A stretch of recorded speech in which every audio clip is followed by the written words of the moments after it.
Hey guys, today's topic of the video is going to be about an important topic, uh, an important poem written by Philip Larkin, which is Going. But before starting, I will suggest you to subscribe to this channel and also follow us on Instagram so that you can get all the literary updates from there. So I have also uploaded a video on the biography of Philip Larkin and his several other poems. Link will be provided in the description below. So in this video we will be discussing the introduction, tone, literary form, summary, analysis and literary devices and major theme used in the poem. So let's dive into the topic. Starting with the introduction of the poem, and the writer. The poem is written by a famous movement poet, Philip Larkin. I will also upload a video on movement poetry, and it was a 1950s time of poetic group, and I will make a video on it. So he wrote Going in 1972. This poem is actually the British government commissioned poem which is by the Department of Environment and was originally titled as Prologue. This poem describes about the loss of nature due to industrialization and its impact on the human beings and the universe. Going is a phrase used by an auctioneer when all bids have been made and a sale is completed and nothing is left to sell in his stock. But this poem's title here in this video is based on the transition phase. Like the thing is going, just make a bid, otherwise everything will be sold up off. And this phase is alarming situation, and it is about an alarming situation because we can sense the destruction of industrialization and it before, and we should end it before it changes the phase. It changes into the phase gone or completely destroyed. So going, our nature is going. Just try to recapture it. That's what the poem is all about. That's what the poem is making a topic that the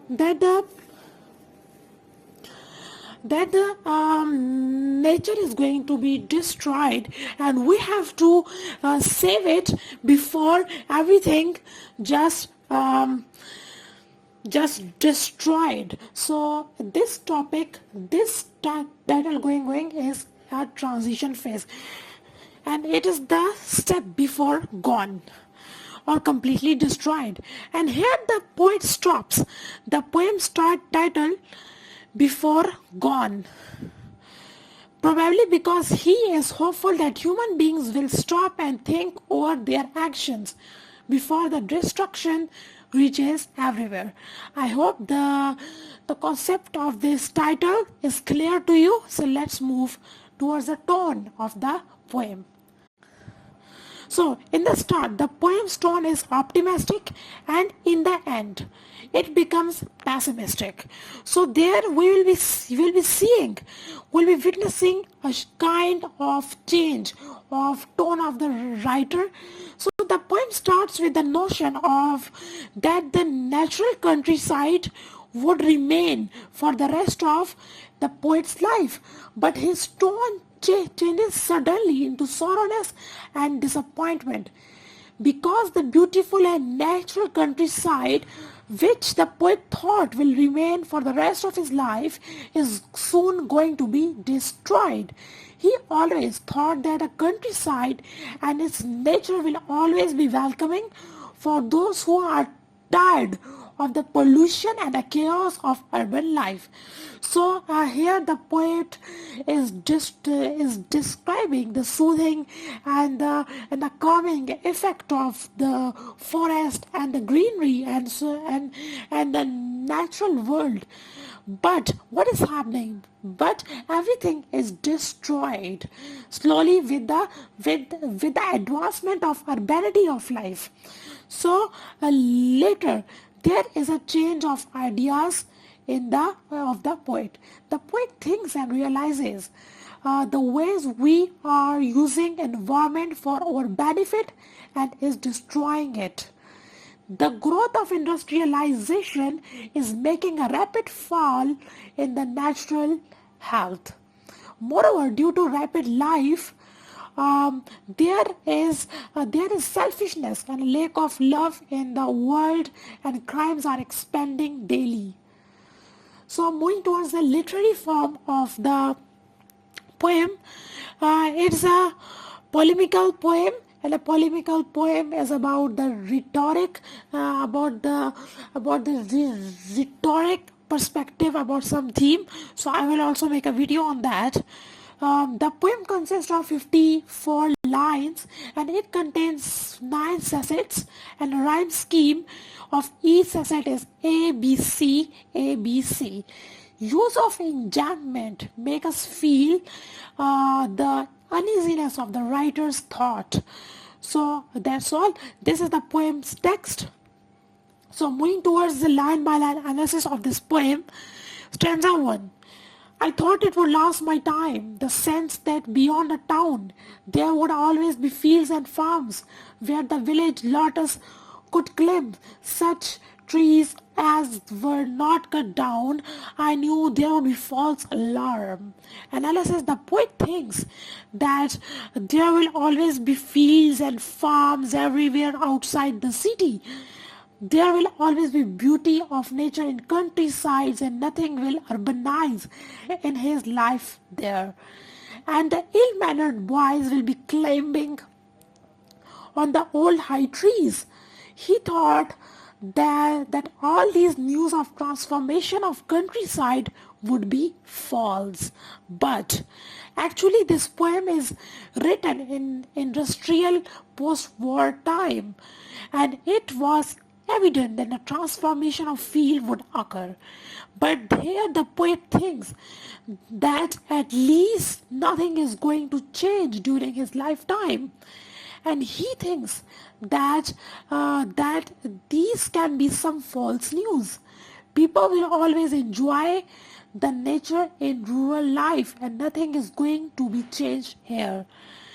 The use of past tense in the first line of the poem indicates his mental shift from idealism and optimism to realism and pessimism. So there is a shift, there is a turn in the thought of the poet, in the mind of the poet, about from idealism and optimism to realism and pessimism. Idealism changes into realism and optimism changes into pessimism. So he uses the elements of romanticism, although Larkin is an anti-romantic poet. So that's the highlight of the stanza. So moving towards the second stanza. In the papers about old streets and split level shopping, but some have always been left so far, and when the old parts retreats as the bleak high risers come, we can always escape in the car. Analysis. It's a simple poem. You can also interpret it after in an hour or less. So analysis. The poet says that there was a newspaper. There was a news in newspaper about the modernization of streets and shops, but they are hopeful about the fact that some places will never change. So the poet was actually living. He was living in the mindset that everything can be changed, but his nature, the nature surrounding him won't be changed. But it's not the case in reality, in pessimism. But whenever the town will change into modernization and into large bleak houses, people will escape from there to a village. And there is poet's hope mentioned, and in this stanza the poet's hope is mentioned about the places left from modernization so that he will live there in clean and unchanged places. So some places are left, are not modernized yet, and he is hopeful. He is just thinking that he will elope to these places which are not modernized yet, and he will live there. But it is his illusion. The case is not the same. So moving towards the third stanza, things are tougher than we are just, as earth will always respond. However we mess it about, chuck filth in the sea if you must, the tides will be clean beyond. But what do I feel now? Doubt? So, analysis of third stanza, non-living things are more tolerant than living things. We are doing bad with the earth by spoiling and polluting it. But it always gives us shelter, food, plantings, and our daily needs. The poet is going to realize us that if we want to change, if you want to throw filth in the ocean and think that ocean will be clean forever, then it is a big illusion. And in this line, in the first line of the second point, I have written through, but you should change it from through, so that when we threw filth into the ocean. So it's I think it's a mistake here. And so this is our big illusion. And now the poet is also doubting over his way of living, that we are continuously disposing and throwing our filth and our plastics and our every waste material to the ocean, thinking that ocean will clean everything, but it's not the case. It's not happening, and it's our illusion only. Going towards fourth stanza, or it's simply the crowd is young in the M1 cafe. Their kids are screaming for more houses, more parking allowed, more caravan sites, more pace on the business page, a score. Analysis of fourth stanza, or perhaps he is old, that's why he is irritating by these changings. He is sitting in cafe M1 where there are young people and their children, and they are crying for more things which are the products of modernization. The poet says the population is growing, and with increasing population there will be more need of everything, more houses, more shops, more parking areas, more pace are the need of the modern age person, and they are crying for it. They and their successors are crying for that. So there, in this stanza, in the fourth stanza, there is the continuous chain of modernization which is not going to stop anywhere, and this modernization is going to change the world towards in some drastic level.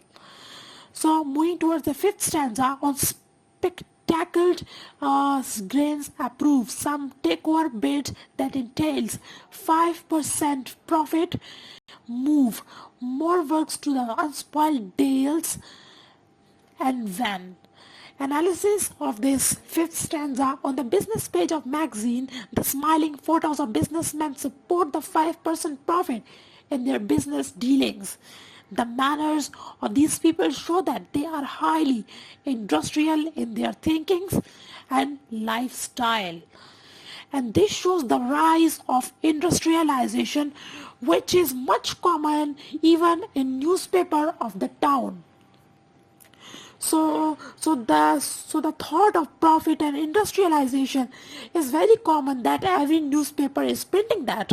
So the poets suggest to remain conservative and urge to shift to the clean and pure dealings and life in the countryside. Moving towards the sixth stanza of the poem, you try to get near the sea in summer. It seems just now to be happening so very fast, despite all the land left free. For the first time I feel somehow that it isn't going to last. Analysis. This place is now a gray area and people will start working in bigger level to get more profit. This industrialization is taking place with much speed. It's okay to get modern with time, but the speed of change is not good. Actually, the poet is making a mark that too much forward change is not a good thing. There are also some places which are left unchanged, and poet is excited about that. The poet is thinking that every natural thing will be changed and nothing natural will remain forever. Moving towards the seventh stanza of the poem, that before I snuff it, the whole boiling will be the bricked in. Except for the tourist part, first slum of Europe a role, it won't be hard to win with a cast of crooks and tarts. This is an ironic statement given by Philip Larkin in his poem. Analysis of this stanza, the poet says before he starts feeling the nature and its charm will be ruined.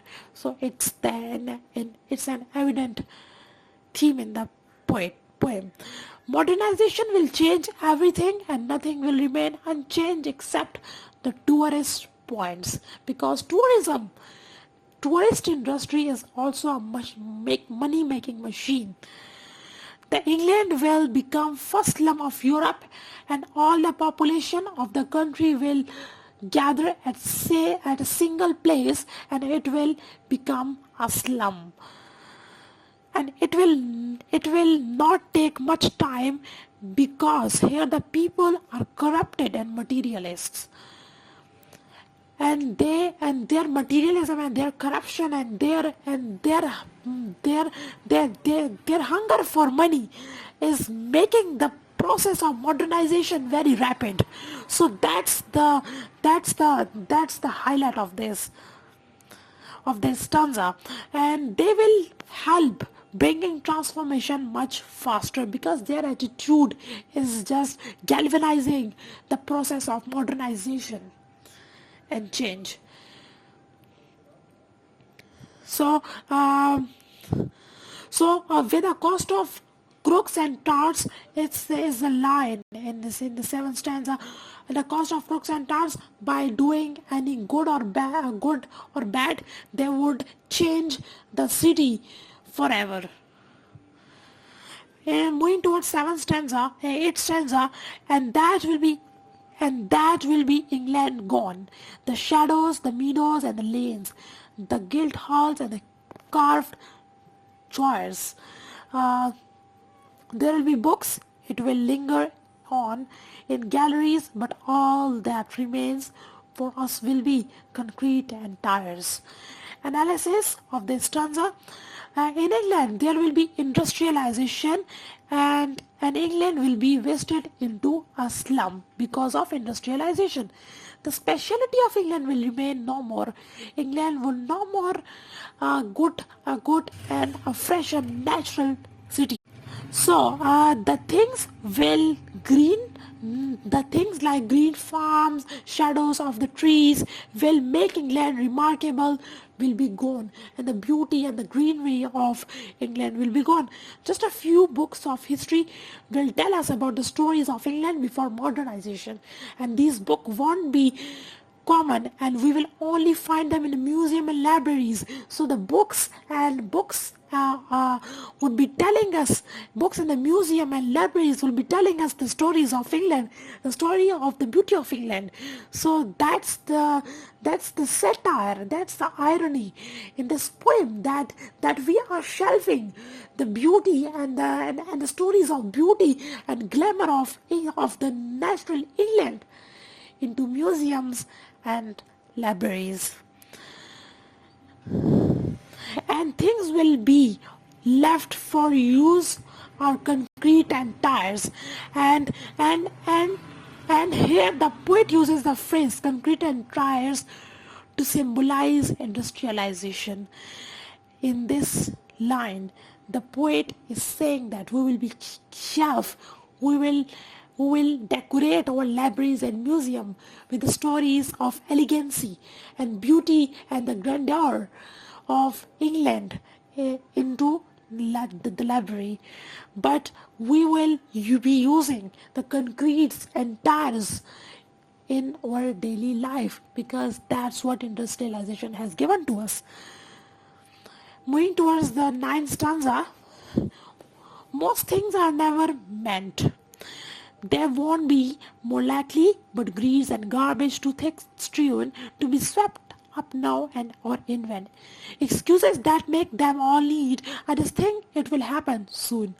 Analysis, there are many things which no one wants to happen, and perhaps there could be a chance that this industrialization won't be happen. But it look impossible that industrialization would not happen. Industrialization and modernization would happen at any cost. But there is much greed in the people about money and money making, and as a result the earth is filled with a lot of garbage and filth, and it is needed to be cleaned. The poet is totally pessimistic about the arrival of this change, and welcome and he's welcoming this unwanted change in a negative sense, and he thinks that it's coming very soon to destroy everything. The poet's tone gets more appealing in the second last line of the poem and says us to do something to avoid it. Take the step to avoid it, to avoid this industrialization, to avoid the earth, the England becoming a slum. Admit your mistakes and find an excuse to cover the mistakes or whatever, but please stop this ugly change to come. So that's the highlight of this. That's the message of this poem. Moving towards the literary devices which are discussed in this, which are used in this poem. First is irony, second is personification, third is anaphora, and last is aposiosis. So I have also made a videos on these. So in first is use of irony. When the poet says that he will escape from the industrialization by using a car, which itself is a result of industry. So that's irony. He will escape the industrialization by use the product of industrialization. Use of personification, the old part are retreating and the bleak high rising. So these are the personification. The retreating is the quality of a human and all parts are retreating. This is a personification. Same is the bleak high rising. M1 Cafe suggests the development of motorway, which means the development of urbanization. So M1 Cafe is a non-living thing and it is suggesting the development of motorway. And this suggestion is a personification. The use of anaphora is a use of same word in the start of every phrase or a clause. For example, use of more in fourth line, the use of more in in line 4 and 5. In the fourth stanzas, 4th and 5th line. Use of aposiosis, the sudden break of speech is called aposiosis, and like used in 8th stanzas, second line. So I'm moving towards the major themes. The loss of nature and its impact on human beings is the main theme of this poem. Marxist view is used in the poem when the poet calls out the industrialists. And he calls the industrialists crooks and tarts and greedy people.